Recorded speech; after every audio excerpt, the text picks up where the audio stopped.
അയ്യോ വണക്കം. പഹൽഗാം ഭീകരാക്രമണം നമ്മുടെ നാടിനെ നടുക്കിയ ഒരു ഭീകരാക്രമണമായിരുന്നു. ഈ പഹൽഗാം ഭീകരാക്രമണം നടന്ന ദിവസം നമ്മുടെ നാട്ടിലെ എല്ലാവരും ഒരുപോലെ ദുഃഖിക്കുകയും ഒരുപോലെ വിഷമിക്കുകയും ചെയ്ത ദിവസമാണ്, സുഡാപ്പികൾ ഒഴികെ. അപ്പോൾ ഈ പഹൽഗാം ഭീകരാക്രമണം പാകിസ്ഥാനിൽ നിന്നും മുസ്ലിം തീവ്രവാദികൾ നമ്മുടെ നാട്ടിലെത്തി ഹിന്ദുവാണെന്ന് ഉറപ്പുവരുത്തി ജനനേന്ദ്രിയം വരെ അഴിച്ച് പരിശോധിച്ച് ഹിന്ദുവാണെന്ന് കലിമ ചൊല്ലാൻ അറിയില്ല, അങ്ങനെ ഉറപ്പുവരുത്തി മുസ്ലിം അല്ല എന്ന് ഉറപ്പുവരുത്തി കൃത്യമായിട്ട് വെടിവെച്ച് കൊല്ലുന്ന ഒരു നീക്കമായിരുന്നു പാകിസ്ഥാൻ അന്ന് നടത്തിയത്. അത് നമ്മുടെ രാജ്യത്തിന് വലിയ നടുക്കമുണ്ടാക്കി. അതിനുശേഷം ഈ പുരുഷന്മാരെയാണ് കൊന്നത്. സ്ത്രീകൾ ആ സമയത്ത് ഭാര്യമാരായി നിൽക്കുന്ന സ്ത്രീകൾ, നിസ്സഹായരായിട്ട് നോക്കി നിൽക്കുന്ന സ്ത്രീകളുടെ മുഖത്ത് നോക്കി ഭീകരവാദികൾ പറഞ്ഞത് നിൻ്റെ മോദിയോട് പോയി പറ എന്നാണ് ആ സമയത്ത് പറഞ്ഞത്. മോദി അത് കേട്ടു. സ്ത്രീകളുടെ സിന്ദൂരം മായ്ച്ചവന് ഓപ്പറേഷൻ സിന്ദൂർ എന്ന് പേരിട്ടുകൊണ്ട് അവൻ്റെ അണ്ണാക്കിൽ മിസൈൽ അടിച്ചിട്ട് കൊടുത്തു. 2000 തീവ്രവാദികളെ അവിടെ തീർത്തു എന്നുള്ളതാണ് മറ്റൊരു പ്രധാനപ്പെട്ട കാര്യം. കഴിഞ്ഞ ദിവസം ഭീകരവാദിയായിട്ടുള്ള ജെയ്ഷെ മുഹമ്മദ് തലവൻ മസൂദ് അസറിൻ്റെ കത്ത് പുറത്തു വന്നിട്ടുണ്ടായിരുന്നു. അവൻ്റെ അനന്തരവൾ, ഭാര്യ, അനന്തരവൻ്റെ കൊച്ചുങ്ങൾ, അങ്ങനെ കൂട്ടാളികൾ എല്ലാവരും പടവായിപ്പോയി. ഭീകരതയുടെ അന്തരീക്ഷം ഇപ്പോഴും അവിടെ തളം കെട്ടി നിൽക്കുന്നു എന്നാണ് മസൂദ് അസർ അവിടെ നിന്ന് പറഞ്ഞത്.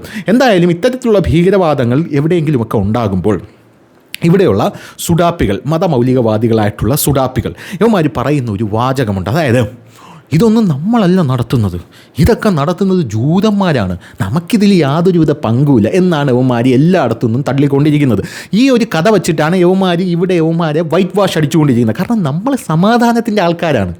നമ്മൾ എന്ത് പറഞ്ഞാലും നമുക്ക് സമാധാനം മാത്രമേ ഉള്ളൂ. നമ്മൾ ഒരു നടന്നു പോകുന്ന ഉറുമ്പിനെ എടുത്ത് മാറ്റിയിട്ട് അതുവഴി നടന്നു പോകുന്ന ടീമാണ് നമ്മളെന്ന് പറയുന്നത്. പോരാത്തതിന് നിങ്ങൾ സൗദിയിലോട്ട് നോക്ക്. സൗദി രാജകുമാരൻ കെട്ടിടം പണിതുകൊണ്ട് ഇരുന്നപ്പോൾ പ്രാവ് അതിൽ കൂട് വെച്ചിരുന്നു. അപ്പോൾ പ്രാവ് ആ കെട്ടിടം എടുത്തോട്ടെ എന്ന് പറഞ്ഞ ആ പാരമ്പര്യമുള്ള സൗദി രാജകുമാരൻ്റെ പരമ്പരയാണ് നമ്മൾ എന്ന് പറഞ്ഞുകൊണ്ടാണ് യവന്മാരിയിരിക്കുന്നത്. അങ്ങനെ വൈറ്റ് വാഷ് അടിച്ചുകൊണ്ടേയിരിക്കും. അത് ജൂതന്മാരാണല്ലോ, നമുക്കൊന്നും അറിഞ്ഞുകൂടാ. നമ്മളൊക്കെ സിറിയയിലും അഫ്ഗാനിസ്ഥാനിലും മറ്റേ യമനിലും അങ്ങനെ പല പല രാജ്യങ്ങളുണ്ടല്ലോ. ഇപ്പോൾ സൗത്ത് ഈ ആഫ്രിക്കൻ കോണ്ടിനെൻസിലെല്ലാം ആക്രമണം നടത്തുന്ന എല്ലാം ജൂതന്മാരായി. ജൂതന്മാർ നമ്മളെ പേര് നശിപ്പിക്കാനായിട്ട് ഇറങ്ങിയിരിക്കുക എന്ന് പറഞ്ഞ് ഇങ്ങനെ ഒന്ന് അഡ്ജസ്റ്റ് ചെയ്തുകൊണ്ട് വരികയല്ല. അപ്പോഴാണ് പഹൽഗാം ഭീകരാക്രമണം വന്നത്. ഇത് നമ്മുടെ കൺമുമ്പിൽ നടക്കുന്ന കാര്യമാണല്ലോ. അപ്പോൾ ഇത് ജൂതന്മാരാണെന്ന് പറഞ്ഞാൽ അടി പാഴ്സലാണ്. അതുകൊണ്ട് തന്നെ അങ്ങനെ ന്യായീകരിക്കാനായിട്ട് നിന്നില്ല. പക്ഷേ ന്യായീകരിക്കണമെന്നുണ്ട്, പക്ഷേ ന്യായീകരിക്കാൻ പറ്റില്ല. കാരണം ഇന്ത്യ ഒരു ജനാധിപത്യ രാഷ്ട്രമാണ്. നമ്മളാണെങ്കിൽ ഭൂരിപക്ഷമല്ല. ഭൂരിപക്ഷമായിട്ടുള്ള പാകിസ്ഥാനിലാണെങ്കിൽ നമുക്ക് എന്തും ചെയ്യാമായിരുന്നു. അപ്പം ഭൂരിപക്ഷമായിട്ടുള്ള ബംഗ്ലാദേശിൽ ഇപ്പോൾ നമ്മൾ ഹിന്ദുക്കളെ വംശഹത്യ ചെയ്യുന്നുണ്ട്. അപ്പോൾ അങ്ങനെയുള്ളൊരു സ്കോപ്പ് ഇല്ലാത്തത് കൊണ്ട് തന്നെ നമുക്കത് ചെയ്യാനായിട്ട് പറ്റില്ല. നമുക്ക് ആകെ ചെയ്യാൻ പറ്റുന്നതൊരു കാര്യം എന്ന് പറഞ്ഞു കഴിഞ്ഞാൽ വായും പൊത്തി മിണ്ടായിരിക്കുക എന്നുള്ളതാണ്. അല്ലെങ്കിൽ ഇല്ലാത്ത വിനയം മുഖത്ത് വാരി തേച്ചുകൊണ്ട് ഇന്ത്യൻ സർക്കാരിനെ അനുകൂലിക്കുക ഓപ്പറേഷൻ സിന്ദൂറിൽ എന്നുള്ളതാണ് നമുക്ക് ചെയ്യാൻ പറ്റുന്ന കാര്യം എന്ന് പറയുന്നത്. എന്തായാലും ഭീകരവാദികളെ അനുകൂലിക്കാനായിട്ട് നമുക്ക് പറ്റില്ല. അങ്ങനെ അനുകൂലിച്ചു കഴിഞ്ഞാൽ ആസനത്തിൽ കൂടെ കുന്തം കയറും. അപ്പോൾ അങ്ങനത്തെ ഒരു സെറ്റപ്പ് നമുക്കില്ലാത്തത് കൊണ്ട് നമ്മൾ വായും പൊത്തി മിണ്ടാതിരുന്നു എന്നുള്ളതാണ്. പക്ഷേ അങ്ങനെ വായും പൊത്തി മിണ്ടാതിരിക്കാൻ തൻ്റെ ഉള്ളിലെ സ്വതസിദ്ധമായിട്ടുള്ള ആ ഒരു മതമൗലികവാദവും തലയിൽ പേറുന്ന ആ ഒരു മലവും അനുവദിക്കാത്ത ഒരു സുഡാപ്പി സൗദി അറേബ്യയിൽ നിന്നും, അതായത് വിദേശത്തിരുന്നു കൊണ്ട് എന്ത് ചെയ്തു, അവൻ്റെ മനസ്സിൽ തോന്നിയ കാര്യങ്ങളൊക്കെ അവൻ എഴുതിയിട്ടു. അവൻ പറഞ്ഞു, ഇങ്ങനെയാണോ എൻ്റെ സഹോദരങ്ങൾ ആ കാഫിറിനെ കൊന്നുകളഞ്ഞത്, നന്നായി എന്നൊക്കെ പറഞ്ഞുകൊണ്ടാണ് അവൻ എഴുതിയിട്ടത്. അപ്പോൾ ഈ കഥയൊക്കെ നമുക്കറിയാവുന്ന സംഭവമാണ്. ആ സമയത്ത് ഇയാൾ ഭയങ്കര വൈറലായിരുന്നു. ആ സമയത്ത് ഇയാളുടെ ഒരു സ്ക്രീൻഷോട്ടുകളൊക്കെ ഭയങ്കരമായിട്ട് സോഷ്യൽ മീഡിയയിൽ പ്രചരിച്ചതാണ്. അയാൾ എഴുതിയിട്ട ഒരു സംഭവം എന്ന് പറയുന്നത് മുഹമ്മദ് സനൂഫ് എന്നാണ് അവൻ്റെ പേര്.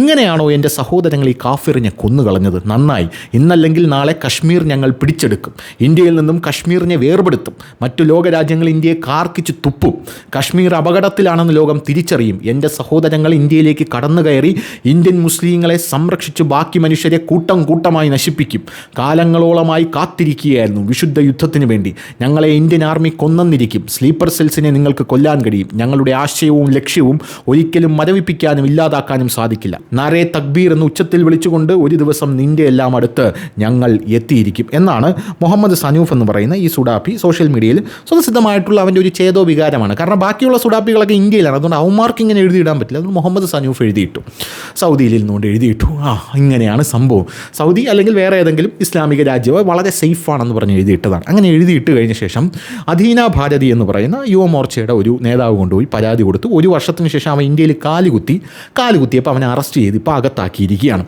അതൊരു നല്ലൊരു മൂവാണ് സത്യം പറഞ്ഞാൽ. അതായത് ഇന്ത്യക്കെതിരെ പറഞ്ഞിട്ട് കുറേ സുഡാപ്പികൾ ഈ ഗൾഫിൽ നിന്ന് ഇന്ത്യക്കെതിരെ പറയുന്നുണ്ട്. എന്നിട്ട് ഉമാരുടെ വിചാരം ഇവിടെ വരുമ്പോൾ ഒന്നും സംഭവിക്കില്ല, അല്ലെങ്കിൽ നമ്മൾ ഗൾഫിലാണല്ലോ, എടാ എന്നെങ്കിലും നീയൊക്കെ വന്നിറങ്ങുമ്പോൾ പിടിച്ചോണ്ട് പോകും. എന്നെങ്കിലും ഇറങ്ങുമ്പോൾ പിടിച്ചുകൊണ്ട് പോകും. അല്ലെങ്കിൽ തന്നെ ഇപ്പം തന്നെ ഇന്ത്യയും യു എയും തമ്മിലൊക്കെ നല്ല ടൈപ്പ് ആയതുകൊണ്ട് നാളെ ഇന്ത്യക്കെതിരെ പറഞ്ഞാൽ യു എയിൽ തന്നെ അറസ്റ്റ് ചെയ്യുന്ന ഒരു സാഹചര്യം ഉണ്ടാവും. അല്ല, ഇപ്പോൾ അങ്ങനെ സാഹചര്യം പാലസ്തീനെ അനുകൂലിച്ച് അറസ്റ്റ് ചെയ്യുന്ന സാഹചര്യം സൗദി അറേബ്യയിലുണ്ട്, ഇപ്പുറത്തുണ്ട്. എന്തിനു പറയുന്നു, നീയൊക്കെ അയത്തുള്ള അലി ഖമേനിയെ ഒന്ന് തൊഴുതാൽ മതി, യു എയിൽ നിൻ്റെയൊക്കെ ഷഡ്ഡി വലിച്ച് അവിടുത്തെ രാജാവ് കയറും. അങ്ങനത്തെ ഒരു സെറ്റപ്പിലാണ് കാര്യങ്ങളൊക്കെ മുന്നോട്ട് പോകുന്നത്. നിങ്ങൾ വിചാരിക്കുന്നത് പോലെയൊന്നുമല്ല ലോകക്രമം ചലിക്കുന്നത് എന്ന് ആദ്യം മനസ്സിലാക്കുക. എന്തായാലും ഈ സുഡാപ്പി യഥാർത്ഥത്തിൽ അവൻ്റെ മനസ്സിലുള്ള ആ ഒരു വികാര വിക്ഷോഭമൊക്കെ കൃത്യമായിട്ട് പുറത്തെഴുതിയിട്ടു. അങ്ങനെയാണ് ചെയ്യേണ്ടത്, ഇങ്ങനെയാണ് ചെയ്യേണ്ടത് എന്നുള്ള കാര്യങ്ങളൊക്കെ. അതായത് ഞങ്ങൾ വരും, ഇന്ത്യൻ പട്ടാളത്തെ തീർക്കും, ഞങ്ങൾ മരിച്ചേക്കാം എന്നുള്ള അസലൊരു ചാവേറിൻ്റെ സ്വഭാവമുള്ള ഒരു സംഭവമായിരുന്നു എഴുതിയിട്ടത്. ഇതിനെ നമുക്ക് ജൂതന്മാരാണെന്ന് പറഞ്ഞ്, കാരണം നമ്മളെ തനിനിറം പുറത്ത് വന്നല്ലോ, അതുകൊണ്ട് ഇത് ജൂതനാണ് എന്ന് പറഞ്ഞ് ന്യായീകരിക്കാൻ നമുക്ക് പറ്റില്ല. അത് അയാളെ പിടിച്ച് അകത്തിട്ടതിന് ശേഷം വലിയ നിലവിളിയാണ്. അത് സുഡാപ്പി ചാനലടക്കം ഭയങ്കര നിലവിളിയാണ്. അയ്യോ UAPA ചുമത്തി എന്നൊക്കെ പറഞ്ഞ് വലിയ നിലവിളിയും മുറവിളിയാണ്. നമ്മളങ്ങനെയാണല്ലോ സ്വാഭാവികമായിട്ടും. നമുക്ക് ശക്തിയില്ലാത്തൊരു സ്ഥലത്ത് നമ്മൾ എന്ത് ചെയ്യും, ഇരയായി പതുങ്ങിയിരിക്കും. ശക്തി ഉള്ളിടത്ത് നമ്മൾ എന്ത് ചെയ്യും, അടിച്ച് തുലയ്ക്കും. അതാണ് നമ്മുടെ ഒരു സെറ്റപ്പ് എന്ന് പറയുന്നത്. അപ്പോൾ ഈ ഭീകരവാദികളുടെ സെറ്റപ്പ്, ഈ നമ്മളെന്ന് പറയുമ്പോൾ നിങ്ങൾ തെറ്റിദ്ധരി, ഞാൻ ഭീകരവാദികളെയാണ് പറയുക, ടെററിസ്റ്റുകൾ, അവരെയാണ് പറയുന്നത്. അത് നമ്മളെന്ന് പറയുമ്പോൾ നീ ഇത് എന്നെയല്ലേടാ പറയുന്നത് എന്ന് ആർക്കെങ്കിലും തോന്നുന്നെങ്കിൽ തികച്ചും യാദൃച്ഛികം മാത്രം എന്നങ്ങ് കരുതി വെച്ചാൽ മതി. ഞാൻ ഭീകരവാദികളെയുമാണ് എതിർക്കുന്നത്. അത് പ്രധാനമായിട്ടും മുസ്ലിം ഭീകരവാദ സംഘടന, മുസ്ലിം ഭീകരവാദികൾ ഇതൊക്കെയാണ്. കാരണം നല്ല അസൽ ഭീകരവാദികൾ ഏതാണെന്ന് UN അംഗീകരിച്ച് വെച്ചിട്ടുണ്ട്. പിന്നെ ഈ RSS കാര്യമൊന്നും ഭീകരവാദമായിട്ടൊന്നും അംഗീകരിച്ച് വെച്ചിട്ടില്ല. പിന്നെ RSS ഇപ്പോൾ 15ാമത്തെ കൊല്ലമാണ് നരേന്ദ്രമോദി ഇന്ത്യയുടെ പ്രധാനമന്ത്രിയാവാൻ പോയിട്ട് ഇപ്പോഴും ആ മനുഷ്യനെ കിടന്ന് തെറി പറയുന്നുണ്ട്. എന്നിട്ട് നിൻ്റെ ഒന്ന് നാക്ക് ചവിട്ടി പിഴാനായിട്ട് അങ്ങേര് വന്നില്ലല്ലോ. വേണമെങ്കിൽ അങ്ങേർക്ക് ചെയ്യാം. അത് ഇന്ത്യൻ പ്രധാനമന്ത്രി നരേന്ദ്രമോദി ചെയ്യുന്നില്ല എന്നുള്ളതാണ്. കാരണം അദ്ദേഹം ഇന്ത്യൻ ജനാധിപത്യവാദിയാണ്. അതുകൊണ്ട് അദ്ദേഹം അങ്ങനെ ചെയ്യില്ല. വേണമെങ്കിൽ ഹിറ്റ്ലറെയൊക്കെ പോലെ എന്ത് ചെയ്യാം, ഒന്ന് വിമർശിച്ചു കഴിഞ്ഞാൽ ഉടനെ പിടിച്ചു കൊണ്ടുപോയി അകത്തിടാം. അങ്ങനെയുള്ള സെറ്റപ്പിലൊക്കെ മുന്നോട്ട് പോകാനായിട്ട് സാധിക്കും. പക്ഷേ മോദിക്കെതിരെ പ്രതിഷേധിക്കുന്ന ടീമുകൾ പോലും ഡൽഹിയിലെ ജന്തർ മന്ദറിൽ ക്രിക്കറ്റും കളിച്ച് 4 നേരം ബിരിയാണി അടിച്ച് കിടക്കുന്ന കാഴ്ചയാണ് നമുക്ക് കാണാനായിട്ട് സാധിക്കുന്നത്. പക്ഷേ ഈ മുഹമ്മദ് സനൂഫ് എന്ന് പറയുന്ന ഇന്ത്യയെ സമ്പൂർണ്ണമായിട്ട് തീർക്കാൻ ഇറങ്ങിയവനെ സപ്പോർട്ട് ചെയ്തുകൊണ്ട് ചില ആൾക്കാർ രംഗത്തെത്തിയിട്ടുണ്ട്. അതിലൊരുത്തനാണ് ഈ ഷാഹുൽ അമ്പലത്ത് എന്ന് പറയുന്ന ഒരു വ്യക്തി. അങ്ങനെ ഷാഹുൽ അമ്പലത്ത് കുറച്ച് ഇൻ്റലക്ച്വലായിട്ട് നമുക്കൊരു പോസ്റ്റ് ഇട്ട് കളയാം. അതായത് ഇന്ത്യയെ തീർക്കണം എന്ന് പറഞ്ഞതിനെ സപ്പോർട്ട് ചെയ്യുന്നതാണെന്ന് നിങ്ങൾ ആലോചിച്ച് നോക്കണം. സുഡാപ്പികൾ ഓരോന്നായിട്ട് പുറത്ത് വരുന്നുണ്ട്. അങ്ങനെ ആദ്യത്തെ UAPA പിറന്നു കോൺഗ്രസിൻ്റെ ഭരണത്തിൽ. അങ്ങനെ അത് കോൺഗ്രസിൻ്റെ തലയിൽ കെട്ടിവെച്ചു. അതായത് അവൻ്റെ തലയിൽ UAPA ഇട്ടത് കോൺഗ്രസ് സർക്കാരാണ്. കോൺഗ്രസ് ഇങ്ങനെ ചെയ്യാൻ പാടുണ്ടോ? കാരണം കോൺഗ്രസ് നമ്മളെ കൂടെയാണല്ലോ എന്നാണ് ഇവൻ ഉദ്ദേശിച്ച് വച്ചിരിക്കുന്നത്. എന്തായാലും നമുക്ക് ബാക്കി വായിച്ചു നോക്കാം. ഇനിയിപ്പോൾ ചോദിക്കാനും പറയാനും ആരാരുമില്ലാത്ത അനാഥനായി അവൻ, അയ്യോടാ, അവൻ ഇനി ഇന്ത്യക്കെതിരെ കമൻ്റ് ഇട്ടു. അവൻ തീവ്രവാദി തന്നെയാണ്, അവനെ കൊല്ലണം, അവനെ നാട് കടത്തണം എന്നൊക്കെ മതേതരം നെഞ്ചിലേറ്റിയ സർക്കാർ അനുകൂലികളും ഫാസിസ്റ്റുകളും ഒത്തൊരുമിച്ച് ആവശ്യപ്പെടുമ്പോൾ എനിക്ക് പറയാനുള്ളത് ഒന്ന് മാത്രമാണ്. ഇത് മതേതരത്വം നെഞ്ചേറ്റിയ സർക്കാരും ഫാസിസ്റ്റുകളും ഒന്നുമല്ല. സ്വന്തം രാജ്യത്തിലെ സൈനികരെ മൊത്തം കൊല്ലും, രാജ്യം പിടിച്ചെടുക്കും, അമുസ്ലിങ്ങളായിട്ടുള്ള ആൾക്കാരെ കൊന്നൊടുക്കും എന്ന് പറഞ്ഞവനാണവൻ. അതായത് എന്നെപ്പോലുള്ള ഹിന്ദുക്കളെ അവൻ കൊല്ലും എന്നാണ് അവൻ പറഞ്ഞിരിക്കുന്നത്. അതിൽ ഇത് എഴുതിയ ഷാഹുൽ അമ്പലത്ത് അവനൊരു പ്രശ്നമില്ല. അവന് മതേതരത്വമാണ് അപ്പോഴും പ്രശ്നം. കാരണം ഇപ്പോഴും അവന് മതേതരത്വം പുഴുങ്ങി തിന്നണം, അതാണ് സംഭവം എന്ന് പറയുന്നത്.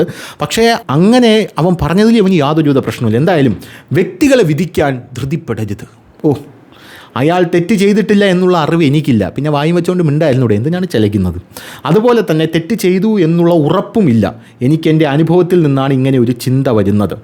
ഗൾഫിൽ നിന്ന് RJ സൂരജ് എനിക്കെതിരെ ഒരു വീഡിയോ ഇട്ടിരുന്നു. തീവ്രവാദി, പാകിസ്ഥാൻവാദി, ഇന്ത്യക്കെതിരെ സംസാരിച്ചവൻ, പാകിസ്ഥാൻ ആർമിക്ക് വേണ്ടി വാദിച്ച ഇവൻ ഇന്ത്യക്കാരൻ തന്നെയാണോ എന്നൊക്കെ രീതിയിലുള്ള അവൻ്റെ വീഡിയോയ്ക്ക് താഴെ ആയിരക്കണക്കിന് കമൻറ്റുകൾ എന്നെ കണ്ടടത്ത് വെച്ച് കല്ലെറിഞ്ഞു കൊല്ലാൻ, വീട് മുഴുവൻ ചുട്ടരിക്കാൻ CPIM സർക്കാർ അധികാരത്തിൽ വന്ന 2016 എൻ്റെ മേലിൽ അടിച്ചിറക്കിയ ഫേക്ക് സ്ക്രീൻഷോട്ട് വന്ന ദിവസം ഫേസ്ബുക്കിൽ എഴുതി കാണിച്ചു പോപ്പുലർ നൗ ഷാഹുൽ അമ്പലത്ത് എന്ന്. എന്തായാലും അടുത്ത അടവാണിത്. സ്ക്രീൻഷോട്ട് ഫേക്കാണ്. ഇതൊക്കെ ഫേക്ക് സാധനമാണെന്ന്. ഞാനൊരു കാര്യം പറയട്ടെ, ഈ സാധനമൊക്കെ ഫേക്കാണോ ഒറിജിനലാണോ എന്ന് തെളിയിക്കാൻ ഇപ്പോൾ ഫോറൻസിക് ഡിപ്പാർട്ട്മെൻ്റ് ഉണ്ട്. അല്ലാതെ അവരവിടെ പൂച്ചയ്ക്ക് പുല്ല് പറിച്ചു കൊടുക്കുക ഇരിക്കുകയില്ല എന്നുള്ളത് നമ്മൾ മനസ്സിലാക്കണം. എന്തായാലും ഓരോ സെക്കൻഡിലും റൊണാൾഡോയുടെയും ഇൻസ്റ്റാ കമൻറ്റുകൾ വന്ന് കുമിഞ്ഞുകൂടുന്നത് പോലെ എൻ്റെ ആ പഴയ അക്കൗണ്ടുകളിൽ വന്ന് വീണുകൊണ്ടിരുന്നത് കൊല്ലടാ അവനെ, വീട് കത്തിക്കടാ. എൻ്റെ നാട്ടിൽ ചായക്കടയിൽ ഇരുന്ന് അമ്മാവന്മാർ പറഞ്ഞു തുടങ്ങി പാകിസ്ഥാൻകാർ നമ്മുടെ നാട്ടിലുണ്ടത്രേ. ഇതാണ് സുഡാപ്പിയുടെ അടുത്ത ടെക്നിക്ക് എന്ന് പറയുന്നത്. അതായത് മറ്റേ ഒരു സിനിമയിൽ പറയുമല്ലോ, സാർ എൻ്റെ പേര് മനാഫ് എന്നായതുകൊണ്ടാണോ എന്നെ ഇങ്ങനെ ഒറ്റപ്പെടുത്തുന്നത്? Sir I am Manaf, I am Muslim, I am not a terrorist എന്ന് പറയുമ്പോൾ തൊട്ടപ്പുറത്തിൽ നിന്ന് നമ്മുടെ ജോയ് മാത്യു പറയും, മനാഫ് ആവശ്യമില്ലാത്ത വിഷയങ്ങളിലേക്ക് കാര്യങ്ങളെ വലിച്ചഴിച്ചു കൊണ്ടുപോകില്ല. അതും ഇതും തമ്മിൽ യാതൊരുവിധ ബന്ധവുമില്ല. അതായത് നിങ്ങളെന്തോ ആയിക്കൊള്ളട്ടെ, ഇത് വ്യത്യസ്തമായിട്ടുള്ളൊരു വിഷയമാണ്. അതുകൊണ്ട് വെറുതെ നിന്ന് നാറാൻ നിൽക്കരുത് എന്നുള്ളതാണ്. എന്തായാലും സഖാവ് പിണറായി സർക്കാരിൻ്റെ പോലീസ് വന്ന് വീട് വളഞ്ഞു എന്നെ പിടിച്ചുകൊണ്ടു പോകുന്നത് ടി വിയിലൂടെ ലൈവായി കാണിക്കുമ്പോഴും മതേതരവാദികൾ ഉൾപ്പെടെ എഴുതിവിട്ടു, തൂക്കിലേറ്റവനെ. പൊട്ടിക്കരഞ്ഞുകൊണ്ട് ഞാൻ പറഞ്ഞു, ഞാനല്ല ആ കമൻറ്റിന് പിന്നിലെ പ്രതിയെന്ന്. ഒടുക്കം കുറ്റം തെളിയിക്കപ്പെടാതെ ഞാൻ കഷ്ടിച്ച് മോചിതനായി. അൽഹംദുലില്ലാ. വർഷം 10 കഴിഞ്ഞു. ആളുകൾ തീവ്രവാദിയാക്കിയത് എന്നെ. 124A കേസ് കിട്ടിയത് എനിക്ക്. 153 അങ്ങനെ 4-5 വകുപ്പുകൾ അനുഭവിച്ചു ഞാൻ. ഇക്കാലം അത്രയും ആയിരുന്നിട്ടും ആരാണ് എൻ്റെ ഫോട്ടോയും എൻ്റെ പേരും വെച്ച ആ സ്ക്രീൻഷോട്ട് പടച്ചു വിട്ടതെന്ന് കണ്ടെത്തിയിട്ടില്ല. മുഖ്യമന്ത്രിക്ക്, മനുഷ്യാവകാശ കമ്മീഷണർക്ക്, ആഭ്യന്തര സെക്രട്ടറിക്കും എം പിക്കും അങ്ങനെ 100,000 കേസുകൾ ഞാൻ ഫയൽ ചെയ്തു. പക്ഷേ കുറ്റവാളി ഞാനല്ല എന്ന് ബോധ്യമായ അവസാനിച്ചു അന്വേഷണം. ഇന്നും ഈ കേസിൽ നിന്ന് ഞാൻ മുക്തനായിട്ടില്ല. എനിക്ക് നിങ്ങളോട് പറയാനുള്ളത്, കുറച്ച് സമയം ആ പയ്യന് അനുവദിച്ചു കൊടുക്കൂ. ആരെയും വിധിക്കരുത്. ഒരുപക്ഷെ അയാൾ നിങ്ങളുടെ തീവ്രവാദ വിളിക്ക് അർഹനായിരിക്കില്ല. ഒരു സുഡാപ്പിക്ക് മറ്റൊരു സുഡാപ്പിയോടുള്ള സ്വതസിദ്ധമായിട്ടുള്ള സ്നേഹമാണ് നമ്മളിപ്പോൾ കണ്ടുകൊണ്ടിരിക്കുന്നത് എന്നുള്ളത് പ്രധാനപ്പെട്ട ഒരു കാര്യമാണ്. എന്തായാലും ആ കമൻറ്റിനല്ല UAPA പിടിച്ച് ഫോൺ ചെക്ക് ചെയ്തപ്പോൾ കൂടുതലായി വലിയ കാര്യങ്ങൾ ആ ഫോണിനകത്ത് നിന്ന് കിട്ടി എന്നുള്ളതാണ് UAPA എന്ന് പറയുന്നത്. നമ്മുടെ ഷാഹുൽ അമ്പലത്ത് മനസ്സിലാക്കേണ്ട കാര്യം, അവനെ പോലീസ് പിടിച്ചു. അവനെ പോലീസ് പിടിച്ചിട്ട് അവൻ്റെ ഫോൺ പോലീസ് ചെക്ക് ചെയ്തു.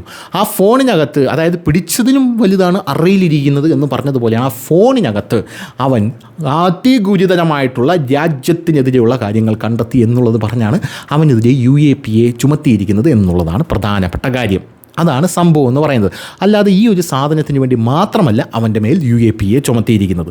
പിന്നെ ഇപ്പോൾ ഒരു കമൻ്റ് ഇടുമ്പോൾ ആ കമൻ്റ് ഫേക്കാണോ, ആ കമൻ്റ് ആരാണ് ഇട്ടത്, ആ കമൻ്റ് എൻ്റെ ഫോണിൽ നിന്നാണോ പോയത്, ഏത് അക്കൗണ്ടിൽ നിന്നാണ് വന്നിരിക്കുന്നത് എന്നൊക്കെ അറിയാനായിട്ട് ഫോറൻസിക് വകുപ്പിന് കൃത്യമായിട്ട് സാധിക്കും. പിന്നെ നമ്മളെപ്പോലെയുള്ള പാവങ്ങളൊക്കെ ചെന്ന് പറഞ്ഞാൽ ഫോറൻസിക് വകുപ്പ് ഉഴപ്പും. പക്ഷേ മുഖ്യമന്ത്രിയെ പറ്റി തെറി പറഞ്ഞു നോക്ക്, ഉടനെ ഫോറൻസിക് വകുപ്പ് നിമിഷങ്ങൾക്ക് അവനെ പിടിച്ച്, അപ്പോൾ ഏത് ഉള്ളകത്തിൽ നിന്നാലും പിടിച്ച് ഫ്രണ്ടിൽ കൊണ്ട് നിർത്തി കൊടുക്കുമെന്നുള്ളതാണ്. എന്തായാലും ഇങ്ങനെയുള്ള ജിഹാദി, ഞാൻ ആ വാക്ക് ഉപയോഗിക്കാറില്ല, പക്ഷേ ഇങ്ങനെ മറ്റുള്ള മുസ്ലിങ്ങളെ കൊല്ലണം എന്ന് പറയുന്ന ആൾക്കാരെയാണ് നമ്മൾ ജിഹാദികൾ എന്ന് വിളിക്കുന്നത്. ഈ മീഡിയ ഇടയ്ക്ക് പറയുന്നത് കേട്ടില്ലേ, ജിഹാദി എന്നുള്ള വിളി നൊമ്പരപ്പെടുത്തുന്നു എന്ന്.